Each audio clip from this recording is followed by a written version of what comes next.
Hello dear students.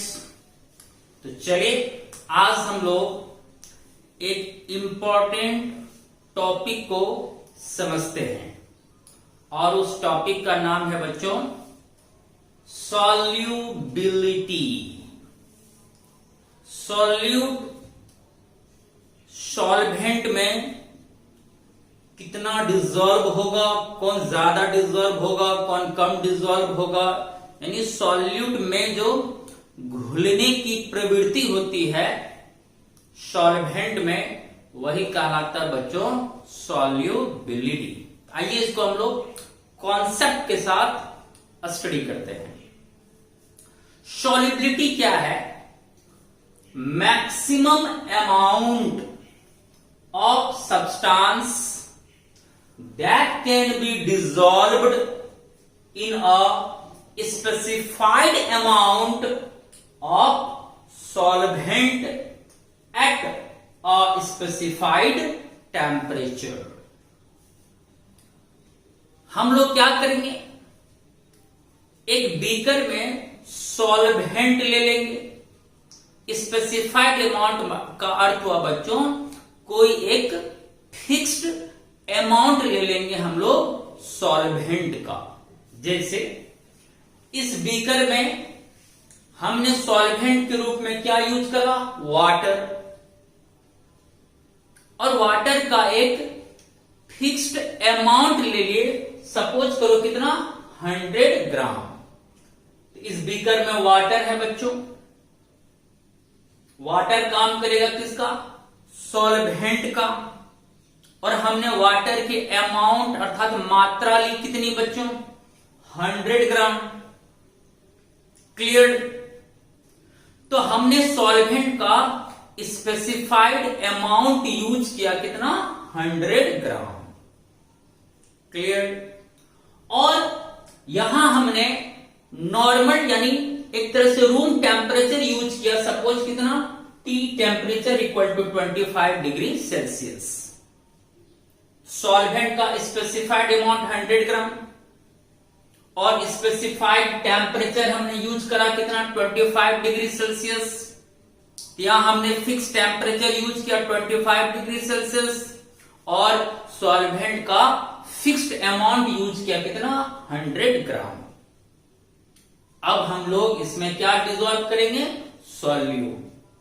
जैसे ये मेरा सॉल्ट है और सॉल्ट यहां काम कर रहा है किसका बच्चों? सॉल्यूट का। तो हमने क्या देखा कि जब सॉल्वेंट का अमाउंट 100 ग्राम है और फिक्स टेम्परेचर यहां 25 डिग्री सेल्सियस है, तो हमने सॉल्ट को जब इस वाटर में डिसॉल्व किया तो सॉल्ट मैक्सिमम डिसॉल्व हुआ कितना? 10 ग्राम। सपोज मैक्सिमम यानी सॉल्वेंट का अमाउंट 100 ग्राम और स्पेसिफाइड टेम्परेचर 25 डिग्री सेल्सियस है, तो इसमें सॉल्यूट मैक्सिमम घुला कितना? 10 ग्राम।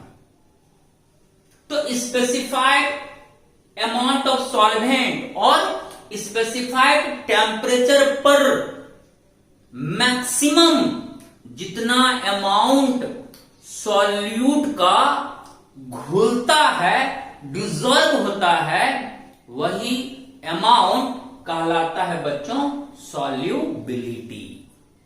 मैक्सिमम कितना घुला, हमने कितना सॉल्यूट को इस सॉल्वेंट में घुला पाया। तो हमने अभी सॉल्ट का 10 ग्राम अमाउंट को इस सॉल्वेंट में घुला पाया, डिसॉल्व कर पाया। तो यहां सॉल्यूट का सॉल्युबिलिटी हो जाएगा बच्चों कितना? 10 ग्राम। 10 ग्राम या आप इसको मोल में भी यूज कर सकते हैं। सॉल्युबिलिटी ग्राम में भी यूज हो सकता है, मोल में भी यूज हो सकता है। तो वही लिखा हुआ है मैक्सिमम अमाउंट। आप किसी पदार्थ का, किसी सब्सटेंस का मैक्सिमम कितनी मात्रा को डिसॉल्व कर सकते हैं स्पेसिफाइड अमाउंट ऑफ सॉल्वेंट में एट स्पेसिफाइड टेम्परेचर। तो जितना मैक्सिमम अमाउंट किसी सब्सटेंस का स्पेसिफाइड अमाउंट ऑफ सॉल्वेंट में डिसॉल्व होता है एट स्पेसिफाइड टेम्परेचर, वही सॉल्यूट का सॉल्युबिलिटी कहलाता है। तो इस एग्जांपल से अगर हम देखें तो सॉल्ट का मैक्सिमम अमाउंट हमने डिसॉल्व करा 10 ग्राम, यहां सॉल्ट का सॉल्युबिलिटी हो जाएगा बच्चों कितना, 10 ग्राम। चलिए ये बात आप बिल्कुल समझ लिए। अब आप टेम्परेचर चेंज भी कर सकते हैं। मान लो हम फिक्स टेम्परेचर 25 डिग्री सेल्सियस ना लें, 30 डिग्री सेल्सियस लें तो कोई बात नहीं, आप कोई भी स्पेसिफाइड टेम्परेचर यूज कर सकते हैं। 25 यूज करें, 30 यूज करें, 35 यूज करें, 50 यूज करें, जितना मर्जी आप कर सकते हैं। तो किसी भी स्पेसिफाइड टेम्परेचर पर और स्पेसिफाइड अमाउंट ऑफ सॉल्वेंट में मैक्सिमम जितना अमाउंट सॉल्यूट का डिसॉल्व होता है, घुलता है, वही उसका सॉल्युबिलिटी कहलाता है।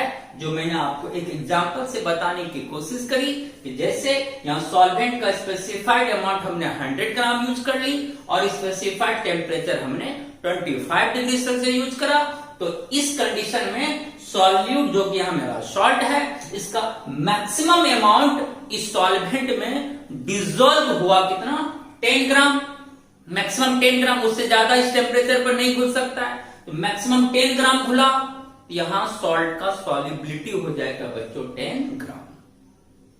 चलिए मुझे उम्मीद है कि आप लोग इसको समझ गए होंगे। अब सवाल आता है कि इस कंडीशन में सॉल्ट तो घुला 10 ग्राम, लेकिन अगर कोई दूसरा सॉल्यूट लेते तो हो सकता है इस कंडीशन में उससे ज्यादा घुलता या उससे कम घुलता। तो कौन सॉल्यूट ज्यादा घुलेगा या कौन सॉल्यूट कम घुलेगा, वो तो डिपेंड करेगा बच्चों सॉल्यूट के नेचर पर। सॉल्यूट का नेचर कैसा है, तो किसकी सॉल्युबिलिटी ज्यादा होगी और किसकी सॉल्युबिलिटी कम होगी, वो डिपेंड करेगा बच्चों घुलने वाले पर और घुलाने वाले पर, अर्थात सॉल्यूट पर और सॉल्वेंट पर। उसके नेचर पर डिपेंड करेगा कि कौन सॉल्वेंट किस सॉल्यूट को अपने में ज्यादा घुलाएगा, या कौन सॉल्वेंट किस सॉल्यूट को अपने में कम घुलाएगा, या कौन सॉल्यूट सॉल्वेंट में ज्यादा घुलेगा, या कौन सॉल्यूट सॉल्वेंट में कम घुलेगा। ये तो डिपेंड्स करेगा घुलने वाले पर और घुलाने वाले पर, अर्थात सॉल्यूट के नेचर पर और सॉल्वेंट के नेचर पर। ये तो बात पक्का है ना। ये तो सॉल्यूट और सॉल्वेंट के स्वभाव पर डिपेंड करेगा कि कौन किसको ज्यादा घुलाएगा या कौन किसमें ज्यादा घुलेगा, या कौन किसको कम घुलाएगा या कौन किसमें कम घुलेगा। ये तो उसके स्वभाव पर डिपेंड करेगा, नेचर पर डिपेंड करेगा। इसलिए मैंने लिखा बच्चों solubility depends upon nature of solute and solvent. Solubility निर्भर करता है, डिपेंड करता है सॉल्यूट और सॉल्वेंट के स्वभाव पर, नेचर पर। कैसा सॉल्यूट है, कैसा सॉल्वेंट है, उसके नेचर पर तालमेल बैठेगा दोनों में, सॉल्यूट और सॉल्वेंट में अगर तालमेल अच्छी बैठा तो अच्छी से घुलाएगा या घुलेगा। तालमेल नहीं बैठा दोनों में, हो सकता है सॉल्वेंट उस सॉल्यूट को ना घुला पाए, ऐसी भी हो सकती है। ये डिपेंड करता है कि दोनों का स्वभाव कैसा है, दोनों का नेचर कैसा है। नेक्स्ट टेम्परेचर पर डिपेंड करेगा। हम टेम्परेचर कहां ज्यादा लेंगे कहां कम लेंगे, टेम्परेचर बढ़ाएंगे हो सकता है घुलने की प्रवृत्ति बढ़ जाए, या हो सकता है टेम्परेचर बढ़ाने पर घुलने की प्रवृत्ति घट भी जाए। तो टेम्परेचर पर भी डिपेंड करेगा सब्सटेंस का सॉल्युबिलिटी। प्रेशर के घटने बढ़ने से भी सॉल्युबिलिटी चेंज हो सकता है, इसलिए सॉल्युबिलिटी डिपेंड करेगा ऑल्सो प्रेशर पर भी। तो अगर ये क्वेश्चन आए सॉल्युबिलिटी डिपेंड्स अपॉन, कौन कौन से फैक्टर्स हैं जो सॉल्युबिलिटी को प्रभावित करता है, तो आंसर होगा बच्चों nature of solute and solvent and temperature and pressure. आइए अब हम लोग फर्स्ट टर्म में आते हैं, nature of solute and solvent.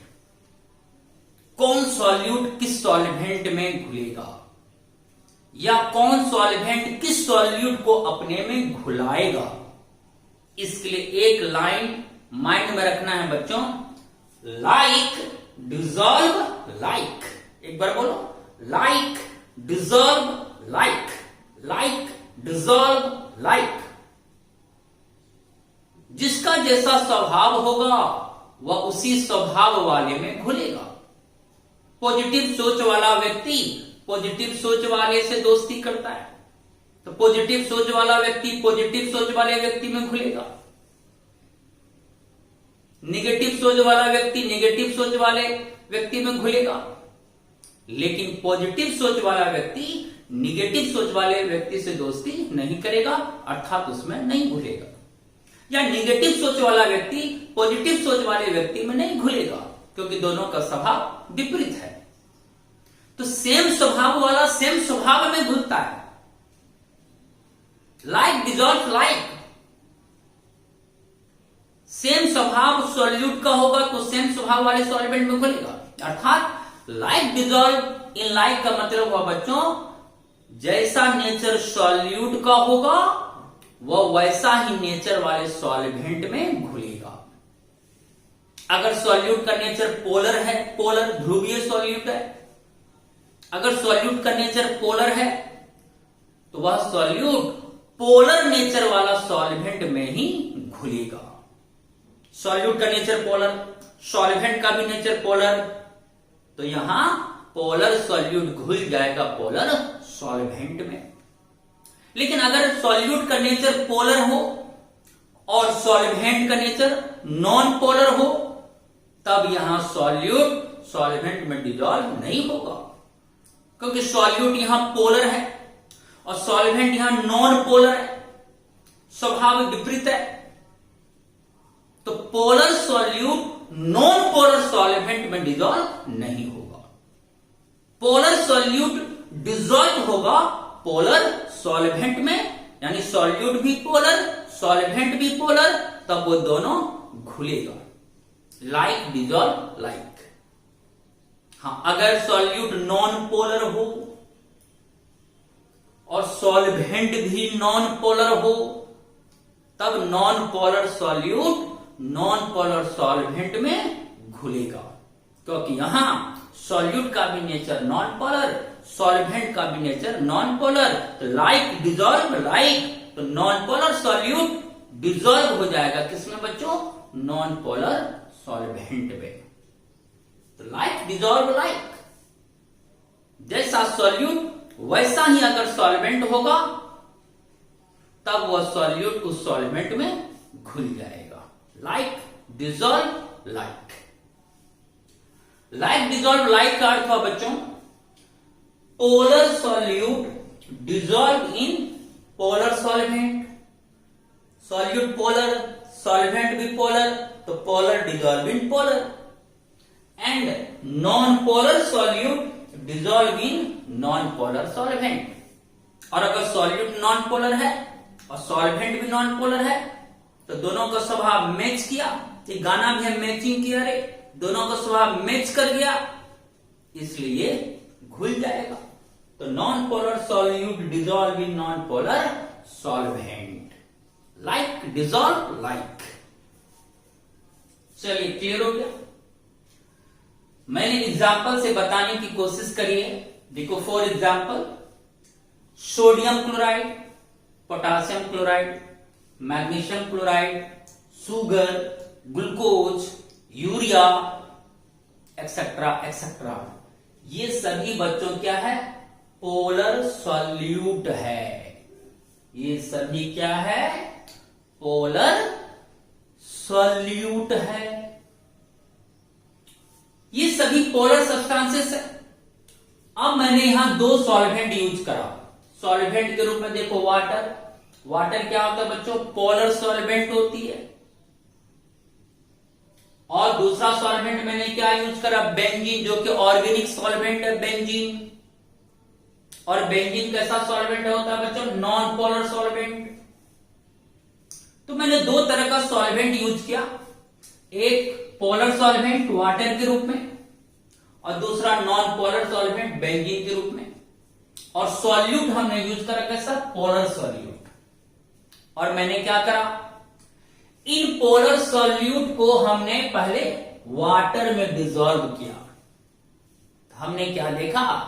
इनमें से जिस किसी भी सॉल्यूट को हमने वाटर में डिसॉल्व किया, वह सभी सॉल्यूट वाटर में डिसॉल्व हो गया, घुल गया। और घुलना ही था, क्योंकि इनका और इनका स्वभाव सेम है। सॉल्यूट भी पोलर और वाटर सॉल्वेंट है, ये भी पोलर। तो polar dissolve in polar, like dissolves like. तो चूंकि यहां सॉल्यूट हमारा पोलर है और वाटर भी हमारा पोलर है, इसलिए पोलर सॉल्यूट डिसॉल्व हो गया बच्चों पोलर सॉल्वेंट में। ये सारा solute all dissolve in water, all dissolve in water, यानी कि यहां डिसॉल्व होगा।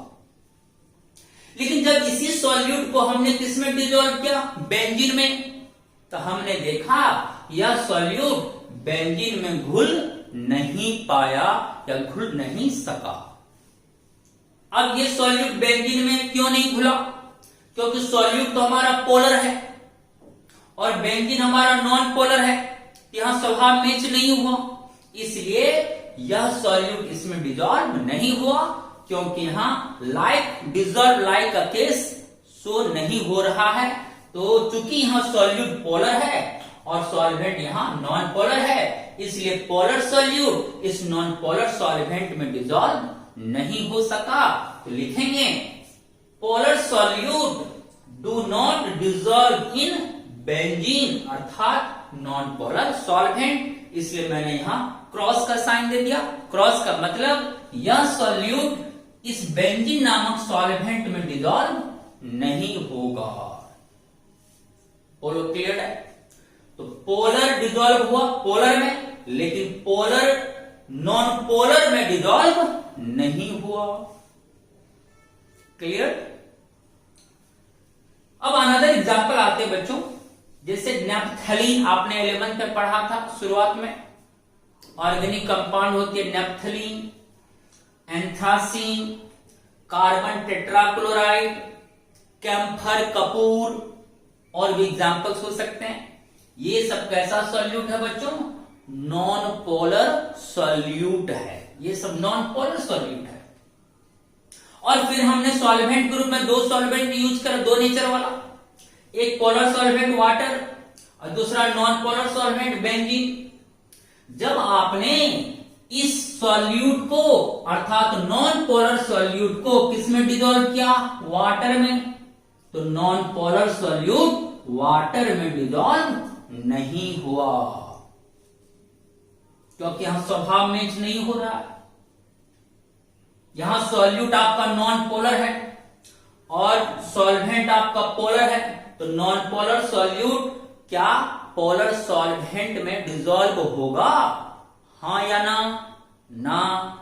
यहां पर जो सॉल्यूट है वो नॉन पोलर है और जो सॉल्वेंट है वो पोलर है, इसलिए नॉन पोलर सॉल्यूट इस पोलर सॉल्वेंट में डिसॉल्व नहीं होगा। लिखेंगे do not dissolve in water, अर्थात क्रॉसिंग साइन, यहां नहीं घुला ये सॉल्यूट वाटर में।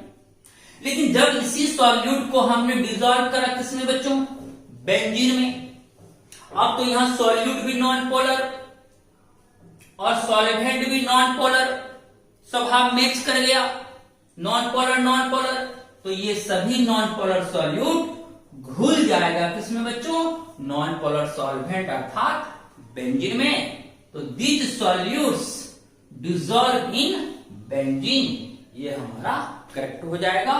करेक्ट मतलब यहां डिसॉल्व हो जाएगा। तो लाइक डिसॉल्व, लाइक का अर्थ समझ गए? क्लियर हो गया ये कॉन्सेप्ट।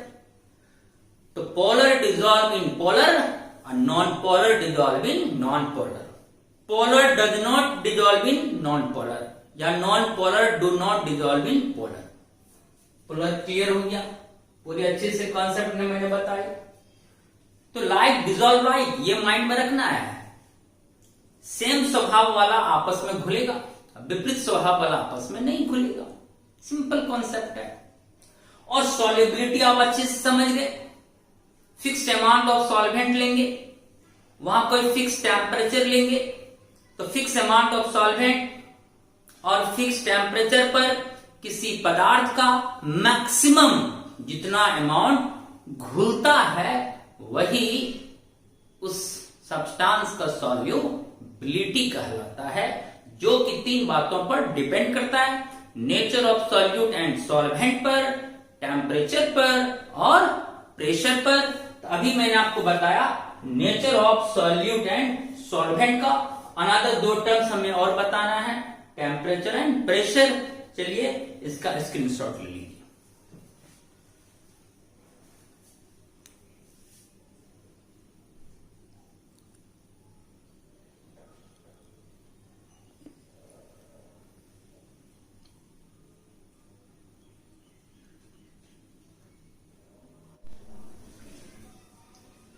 चलिए हो गया.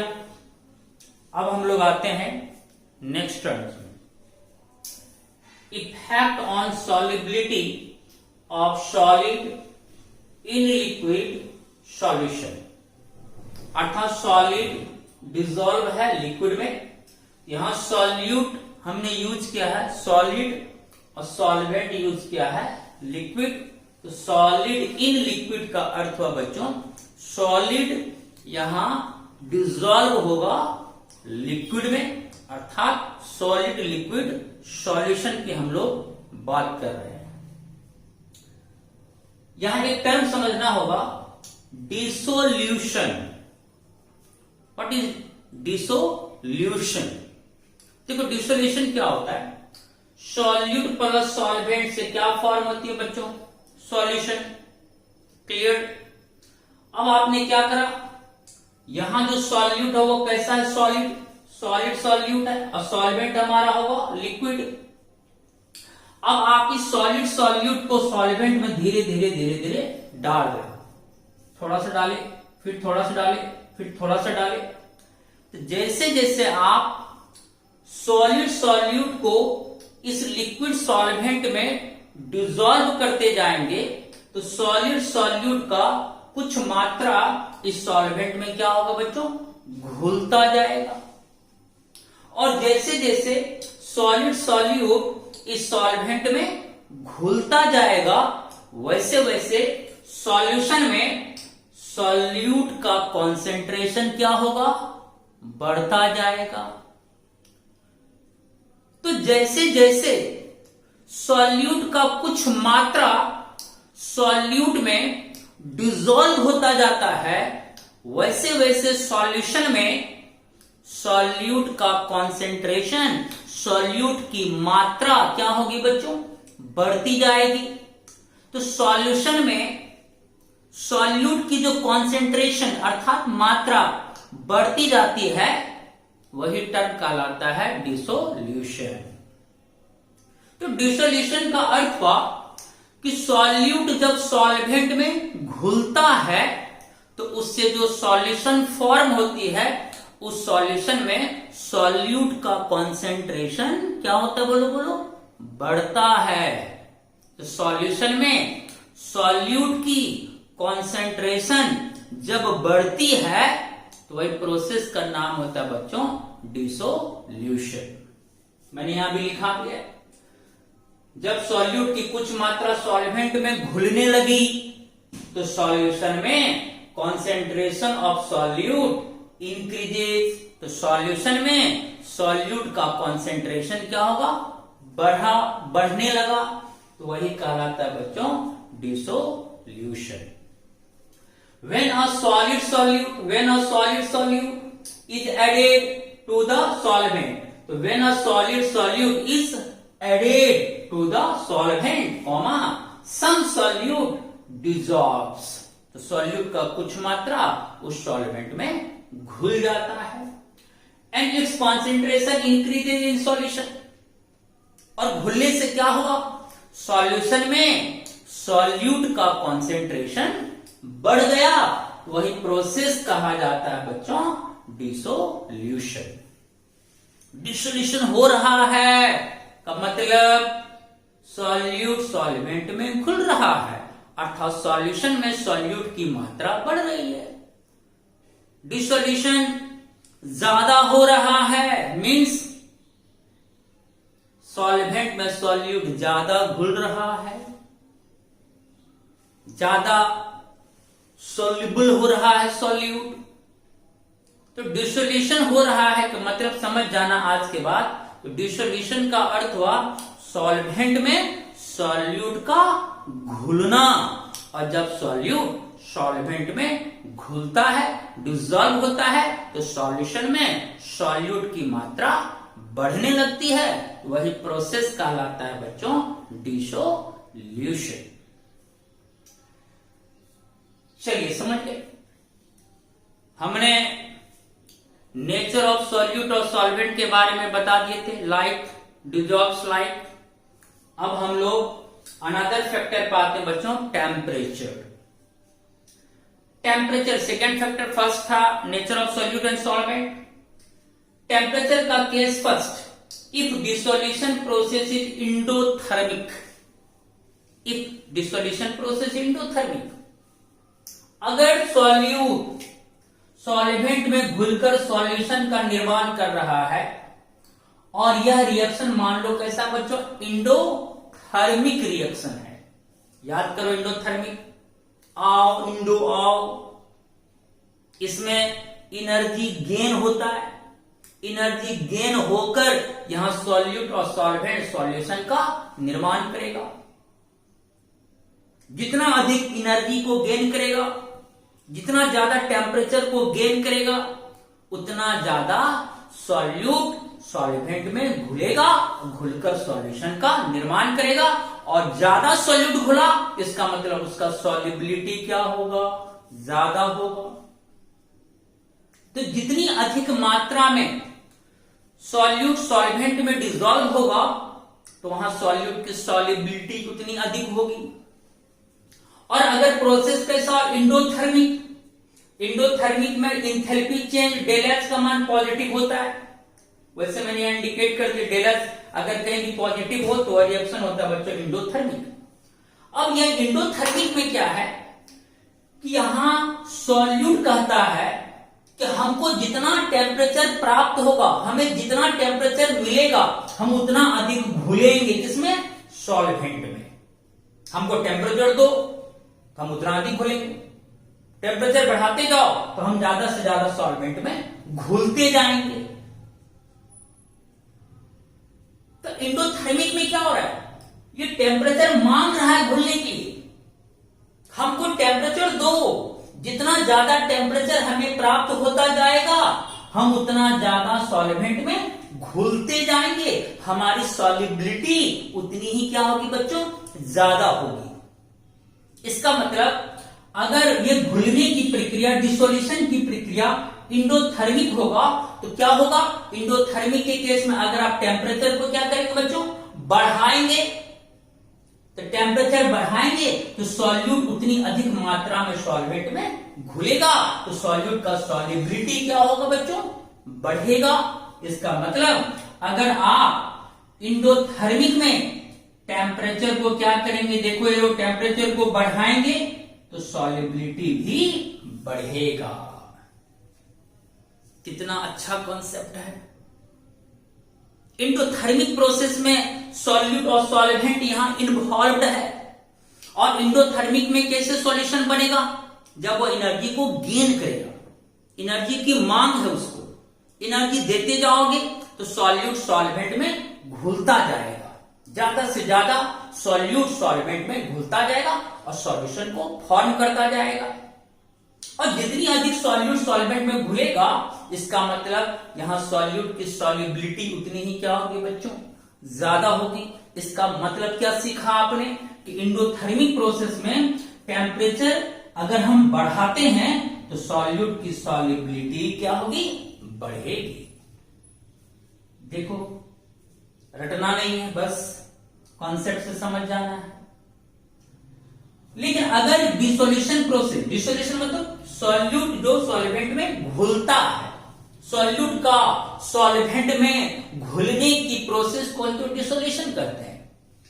If dissolution process is exothermic, और एक्सोथर्मिक में डेल एच का साइन क्या होता है बच्चों, निगेटिव में होती है, इसलिए मैंने साइन दे दी। साइन से भी आप पकड़ सकते हैं कि कौन एक्सो है कौन इंडो है। अगर पॉजिटिव है डेल एच का मान तो इंडो, अगर नेगेटिव है तो एक्सोथर्मिक होगा। अब देखो याद करो एलिमेंट, तो मैंने बता दिया एक्सोथर्मिक, एक्सोथर्मिक में क्या होती है, उसमें हीट लॉस होती है, एनर्जी लॉस होती है। तो एक्सोथर्मिक में एनर्जी लॉस करना चाहता है, ये कहता है कि हम एनर्जी को लॉस करेंगे तभी हम सॉल्वेंट में घुल पाएंगे और तभी सॉल्यूशन का निर्माण कर पाएंगे, क्योंकि अब रिएक्शन बदल चुका है, अब रिएक्शन एक्सोथर्मिक है। एक्सो जो जाओ, हिट जाओ, निकलो। और जैसे जैसे एनर्जी लॉस होता जाएगा, सॉल्यूट उतनी ही ज्यादा मात्रा में सॉल्वेंट में घुलता जाएगा। या उल्टा है, इंडो में क्या था कि एनर्जी आएगा तब घुलेगा तो उसका सॉल्युबिलिटी बढ़ेगा, यानी टेम्परेचर बढ़ाएंगे तो सॉल्युबिलिटी बढ़ेगा। और एक्सोथर्मिक में उल्टा है, ये कहता नहीं हमको एनर्जी लेना नहीं है, हमको एनर्जी लॉस करना है, और एनर्जी लॉस करेंगे तभी हम सॉल्वेंट में घुल पाएंगे, तभी हमारी सॉल्युबिलिटी बढ़ेगी। तो इसमें क्या है कि ये एनर्जी को लेना नहीं चाहता, एनर्जी को रिलीज करना चाहता है। तो यहां सॉल्यूट कहता है कि हम एनर्जी को रिलीज करेंगे, और जितनी ज्यादा एनर्जी को रिलीज करेंगे हम उतनी अधिक मात्रा में सॉल्वेंट में घुल पाएंगे। और एनर्जी रिलीज करके जब हम इसमें घुलेंगे तो मेरी सॉल्युबिलिटी बढ़ेगी। तो एक्सोथर्मिक में ये चाहता है कि हमारा टेम्परेचर बढ़े नहीं, हमारा टेम्परेचर घटे। टेम्परेचर जब घटाएंगे तभी ये इसमें घुलेगा, तो इसका सॉल्युबिलिटी ज्यादा होगा। लेकिन आप क्या कर रहे हो, ये चाहता है कि टेम्परेचर घटे, और आप क्या कर रहे हो, टेम्परेचर को बढ़ा रहे हो, यानी इसका अगेंस्ट कर रहे हो। तो अगर हम एक्सोथर्मिक रिएक्शन में टेम्परेचर को घटाने के बजाय क्या करें बच्चों, बढ़ाने लगे, इसका मतलब आप सॉल्यूट का सपोर्ट नहीं कर रहे हैं, सॉल्यूट का अगेंस्ट कर रहे हैं। क्योंकि एक्सोथर्मिक में सॉल्यूट चाहता है कि टेम्परेचर घटे, टेम्परेचर घटेगा तभी ज्यादा से ज्यादा घुलेगा, तो सॉल्यूट का सॉल्युबिलिटी ज्यादा होगा। ये टेम्परेचर घटाना चाहता है, लेकिन आप इसका अगेंस्ट कर रहे हो, घटाने के बजाय आप टेम्परेचर को क्या कर रहे हो, बढ़ा रहे हो। जो ये नहीं चाहता वो कर रहे हो। तो ये तो बोलता है चलो हम तो बोले थे टेम्परेचर घटाना है तब हम घुलेंगे, और तुम टेम्परेचर को बढ़ा रहे हो, मेरा अगेंस्ट कर रहे हो, जब हम नहीं घुलेंगे इसमें। तो अगर आप टेम्परेचर बढ़ाओगे ना, तब सॉल्यूट की घुलने की चेष्टा क्या हो जाएगी बच्चों, कम हो जाएगी, तब वो कम मात्रा में घुलेगा। तो एक्सोथर्मिक रिएक्शन में अगर आप टेम्परेचर बढ़ाएंगे तो उसका सॉल्युबिलिटी घट जाएगा। दोनों में अंतर समझे। तो इंडोथर्मिक में क्या है, इंडो आओ, एनर्जी लो, एनर्जी वो जितना लेगा उतना अधिक घुलेगा, तो सॉल्युबिलिटी उतना अधिक होगा। इसलिए इंडोथर्मिक में टेम्परेचर बढ़ेगा तो सॉल्युबिलिटी बढ़ेगा। लेकिन एक्सोथर्मिक में जस्ट उसका रिवर्स है। एक्सोथर्मिक में उसको टेम्परेचर लेना नहीं चाहता, टेम्परेचर को लॉस करना चाहता है, रिलीज करना चाहता है घुलने के लिए। वो टेम्परेचर घटाना चाहता है कि टेम्परेचर घटेगा तभी हम घुलेंगे, लेकिन आप घटाने के बजाय क्या कर रहे हो, टेम्परेचर को बढ़ा रहे हो, तो आप उसका अगेंस्ट कर रहे हो ना सॉल्यूट का। अगर आप एक्सोथर्मिक रिएक्शन में टेम्परेचर को बढ़ाएंगे तो सॉल्यूट में घुलने की चेष्टा कम हो जाएगी, अर्थात उसका सॉल्युबिलिटी घट जाएगा। तो अगर एक्सोथर्मिक रिएक्शन में टेम्परेचर बढ़ेगा तो सॉल्यूट का सॉल्युबिलिटी घट जाएगा। बोलो ये बात क्लियर हो गया। अब फाइंड कर लो, इंडो आओ, टेम्परेचर दो हम घुलते जाएंगे। इंडो में क्या हो, टेम्परेचर बढ़ाओ तो सॉल्यूट की सॉल्युबिलिटी बढ़ेगी। और एक्सो में क्या है, तो इसमें तो सॉल्यूट चाहता है हम टेम्परेचर को क्या करें, लॉस करें, कम करें। हाँ, अगर टेम्परेचर कम होता तो सॉल्युबिलिटी बढ़ता, लेकिन आप यहां टेम्परेचर कम करने के बजाय और बढ़ा ही रहे। अगर एक्सोथर्मिक में टेम्परेचर बढ़ेगा तो सॉल्यूट की सॉल्युबिलिटी घट जाएगी। ये था इफेक्ट टेम्परेचर का। किस रिएक्शन में क्या इफेक्ट होगा टेम्परेचर का सॉल्युबिलिटी पर। चलिए ये पूरा क्लियर हो गया। अब आते हैं प्रेशर। देखो प्रेशर का इफेक्ट कहां होगा। प्रेशर का प्रभाव वहां पड़ता है बच्चों जहां सब्सटेंस में कंप्रेसिबल गुण हो, कंप्रेस होने की गुण हो, सिकुड़ने की गुण हो या फैलने की गुण हो, कंप्रेसिबल नेचर। आप याद करो, आपको मैंने शुरू में पढ़ाया था सॉलिड स्टेट में सबसे ज्यादा कंप्रेसिबल गुण होता है बच्चों गैस में, क्योंकि गैस का मॉलिक्यूल दूर दूर रहता है, बीच में खाली जगह, आप बहुत ज्यादा उसको कंप्रेस कर सकते हैं गैस को। तो गैस में कंप्रेसिबल गुण होता है, तो जिसमें कंप्रेसिबल गुण होगा उसी पर प्रेशर का इफेक्ट पड़ेगा। Point to be noted. अगर सब्सटेंस गैस होगा तो वहां प्रेशर का इफेक्ट पड़ेगा, क्योंकि गैस कंप्रेसिबल होता है तो वहां प्रेशर का इफेक्ट पड़ेगा। लेकिन अगर कोई सब्सटेंस इनकंप्रेसिबल हो, जैसे सॉलिड और लिक्विड, क्या होता है भाई, इनकंप्रेसिबल होता है। गैस हाईली कंप्रेसिबल और सॉलिड और लिक्विड हाईली इनकंप्रेसिबल। और जो इनकंप्रेसिबल होगा उस पर प्रेशर का इफेक्ट नहीं पड़ता है नॉर्मली। तो प्रेशर का इफेक्ट गैस में तो हम देख सकते हैं, लेकिन प्रेशर का इफेक्ट लिक्विड और सॉलिड में हम लोग नहीं देख सकते हैं। यानी अगर सब्सटेंस सॉलिड या लिक्विड होगा तो वहां प्रेशर का प्रभाव नहीं पड़ेगा, वहां कोई सिग्निफिकेंट रोल प्रेशर का उस पर नहीं होगा, क्योंकि सॉलिड और लिक्विड इनकंप्रेसिबल होता है। हमारा यहां सॉल्यूशन है, इसमें 2 सब्सटेंसेस है, सॉलिड सॉल्यूट हुआ, लिक्विड सॉल्वेंट हुआ। यहां जो 2 सब्सटेंसेस है, एक घुलने वाला एक घुलाने वाला, उसमें से एक सॉलिड है और एक लिक्विड है, और दोनों क्या है बच्चों, इनकंप्रेसिबल है। इसका मतलब अगर सॉलिड डिसॉल्व होगा लिक्विड में, यहां पर प्रेशर का कोई इफेक्ट नहीं पड़ेगा। प्रेशर देखो, does not have any significant effect. यानी अगर सॉलिड और लिक्विड सॉल्यूशन की बात होगी, सॉलिड और लिक्विड सॉल्यूशन की बात होगी, तो यहां पर प्रेशर का कोई सिग्निफिकेंट प्रभाव, कोई सिग्निफिकेंट इफेक्ट नहीं होगा। क्यों नहीं होगा? Because solid and liquid are highly incompressible.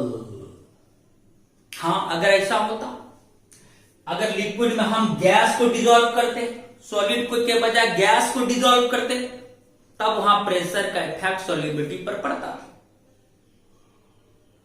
तब हम प्रेशर के द्वारा सॉल्युबिलिटी को बढ़ा सकते थे। लेकिन चूंकि यहां सॉलिड लिक्विड सॉल्यूशन है और सॉलिड और लिक्विड दोनों हाईली इनकंप्रेसिबल होता है, इसलिए इस पर यानी इस सॉल्यूशन पर सॉल्युबिलिटी पर कोई इफेक्ट नहीं पड़ेगा प्रेशर का। क्लियर हो गया? तो अगर सॉलिड लिक्विड सॉल्यूशन होगा तो nature of solute and solvent solubility पर इफेक्ट डालेगा, टेम्परेचर भी इफेक्ट डालेगा, लेकिन प्रेशर का कोई सिग्निफिकेंट इफेक्ट नहीं होगा। क्यों नहीं होगा? तो आप बोल सकते हैं answer, because solid and liquid are highly incompressible. चलिए, मजा आया? हर चीज को मैंने अच्छी तरह से बताने की कोशिश करी। डिसोल्यूशन क्या होता है? जैसे जैसे सॉल्यूट की कुछ मात्रा सॉल्वेंट में घुलता जाता है तो सॉल्यूशन में सॉलिड का कॉन्सेंट्रेशन बढ़ता है, वही प्रोसेस कहलाता है बच्चों डिसोल्यूशन। राइट? अगर प्रोसेस इंडोथर्मिक होगा तो क्या? इंडो आओ, अच्छा टेम्परेचर चाहिए, टेम्परेचर हमको दो, हमको टेम्परेचर दो तो हम घुलेंगे, ज्यादा दोगे तो ज्यादा घुलेंगे, टेम्परेचर बढ़ाओ तो ज्यादा हम घुलेंगे, तो यानी टेम्परेचर बढ़ेगा तो सॉल्युबिलिटी बढ़ेगी। वाह, मस्त है इंडोथर्मिक में। और एक्सो में क्या उल्टा, हमको टेम्परेचर नहीं चाहिए, हमको टेम्परेचर लॉस करना है, टेम्परेचर घटाओ तभी हम घुलेंगे तो मेरा सॉल्युबिलिटी बढ़ेगा। यानी एक्जोथर्मिक में टेम्परेचर अगर घटता तो सॉल्युबिलिटी बढ़ता, लेकिन आप अगर एक्जोथर्मिक में टेम्परेचर घटाने के बजाय टेम्परेचर बढ़ा देंगे तो आप एगेंस्ट कर रहे हो, घुलने पर रोक लगा रहे हो। अगर आप टेम्परेचर बढ़ाएंगे एक्जोथर्मिक में तो सॉल्यूट में घुलने की चेष्टा कम हो जाएगी, अर्थात सॉल्युबिलिटी घट जाएगा। इसलिए एक्जोथर्मिक में अगर आप टेम्परेचर बढ़ाएंगे तो सॉल्युबिलिटी घट जाएगी। क्या प्रेशर का इफेक्ट पड़ेगा सॉलिड लिक्विड सॉल्यूशन में? यस और नो? आंसर दो। नो। क्यों? व्हाई? बिकॉज प्रेशर का प्रभाव तो उस पर न पड़ता है जो कंप्रेसेबल हो। कंप्रेसेबल तो गैस होता है, लेकिन यहां गैस लिक्विड सॉल्यूशन नहीं है, यहां तो सॉलिड लिक्विड सॉल्यूशन है। दोनों इनकंप्रेसेबल होता है, और जो इनकंप्रेसेबल होगा उस पर प्रेशर का इफेक्ट नहीं पड़ेगा। इसलिए सॉलिड लिक्विड सॉल्यूशन में प्रेशर का कोई सिग्निफिकेंट रोल नहीं है, यानी प्रेशर का सॉल्युबिलिटी पर कोई इफेक्ट नहीं पड़ेगा, because solid and liquid are highly incompressible. मजा आया? आई होप कि आपको बिल्कुल समझ में आया होगा। और नेक्स्ट वीडियो में बच्चों और भी बेहतरीन चीज बताने वाले, saturated solution, unsaturated solution, super saturated solution, crystallisation, ये सारी टर्म से आपको नेक्स्ट वीडियो में मुलाकात होगी। तब तक के लिए आप एक बार स्क्रीनशॉट ले लेते पाए।